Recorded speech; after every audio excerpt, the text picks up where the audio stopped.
আজ বানালাম বন্ধুরা মিক্স সবজি পোস্ত বাটা দিয়ে। চলো সেটাই তোমাদের সাথে শেয়ার করছি। সবার প্রথমে পোস্তটা একটু কুনকুনা গরম জলে আধা ঘন্টা ভিজিয়ে রেখেছিলাম। তারপরে মিক্সিতে নিয়ে ওর মধ্যে কয়েকটা কাঁচা লঙ্কা টমেটো দিয়ে পিষে নিলাম। আর এদিকে বেগুনটা আর কুমড়োটা আলাদা আলাদা করে নুন হলুদ দিয়ে ভেজে নিলাম। তারপরে তেলের মধ্যে তেজপাতা জিরে আর মৌরি ফোড়ন দিয়ে আর শুকনো লঙ্কা ফোড়ন দিয়ে দিলাম। তারপরে একটু ফোড়নটা নেড়ে চেড়ে ওর মধ্যে দিয়ে দিলাম আলু আর মুনগাটা।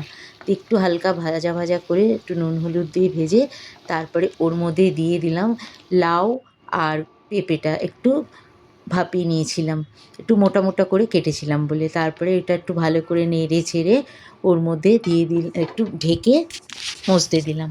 তারপরে ওর মধ্যে দিয়ে দিলাম বড়ি ভাজাটা।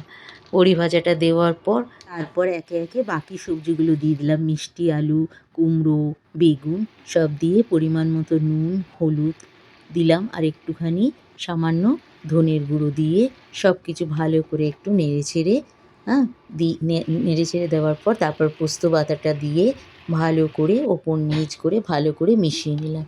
মিশিয়ে নেওয়ার পর একটু ওই মিক্সি ধোয়া জলটা দিয়ে একটু নেড়ে চেড়ে মজতে দিলাম যাতে ভালো মতন নরম হয়ে যায়। তারপরে দেখো আমার সবজিটা ভালো মতন মজেও গেছে। তারপরে সব কিছু একটু মাখা মাখাও হয়ে গেছে।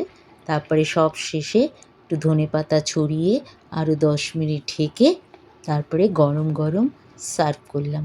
কেমন লাগলো বন্ধুরা জানিও। ভালো লাগলে একটা লাইক শেয়ার কমেন্ট করো। আর তোমরা কে কোথা থেকে আমার ভিডিও দেখছো একবার বন্ধুরা কমেন্ট করে জানিও।